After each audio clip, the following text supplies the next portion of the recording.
வெளிப்படுத்தின விசேஷம் 4ஆம் அதிகாரம். இவைகளுக்கு பின்பு இதோ பரலோகத்தில் திறக்கப்பட்டிருந்த ஒரு வாசலை கண்டேன். முன்னே எக்கால சத்தம் போல என்னுடனே பேச நான் கேட்டிருந்த சத்தமானது, இங்கே ஏறி வா, இவைகளுக்கு பின்பு சம்பவிக்க வேண்டியவைகளை உனக்கு காண்பிப்பேன் என்று விளம்பினது.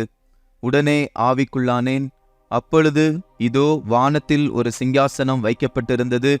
அந்த சிங்காசனத்தின் மேல் ஒருவர் வீற்றிருந்தார்.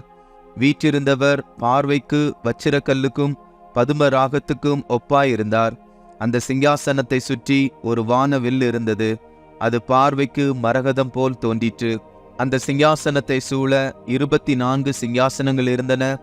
24 மூப்பர்கள் வெண்வஸ்திரம் தரித்து தங்கள் சிரசுகளில் பொன்முடி சூடி அந்த சிங்காசனங்களின் மேல் உட்கார்ந்திருக்க கண்டேன். அந்த சிங்காசனத்திலிருந்து மின்னல்களும் இடி முழக்கங்களும் சத்தங்களும் புறப்பட்டன.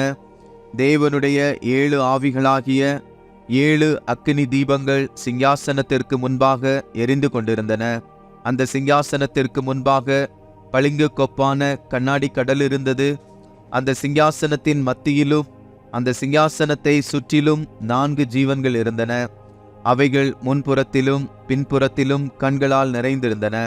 முதலாம் ஜீவன் சிங்கத்திற்கு ஒப்பாகவும், 2ஆம் ஜீவன் காளைக்கு ஒப்பாகவும், 3ஆம் ஜீவன் மனுஷ முகம் போன்ற முகமுள்ளதாகவும், 4ஆம் ஜீவன் பறக்கிற கழுகுக்கு ஒப்பாகவும் இருந்தன. அந்த 4 ஜீவன்களிலும் ஒவ்வொன்று அவ்வாறு சிறகுகள் உள்ளவைகளும் சுற்றிலும் உள்ளேயும் கண்களால் நிறைந்தவைகளுமாயிருந்தன. அவைகள் இருந்தவரும் இருக்கிறவரும் வருகிறவருமாகிய சர்வ வல்லமையுள்ள தேவனாகிய கர்த்தர் பரிசுத்தர் பரிசுத்தர் பரிசுத்தர் என்று இரவும் பகலும் ஓய்வில்லாமல் சொல்லிக் கொண்டிருந்தன.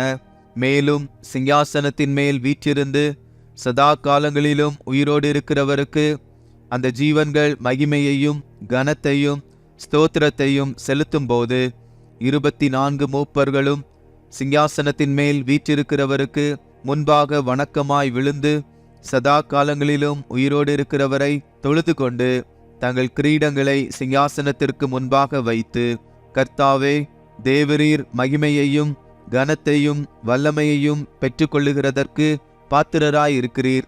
நீரே சகலத்தையும் சிருஷ்டித்தீர். உம்முடைய சித்தத்தினாலே அவைகள் உண்டாயிருக்கிறவைகளும் சிருஷ்டிக்கப்பட்டவைகளுமாயிருக்கிறது என்றார்கள்.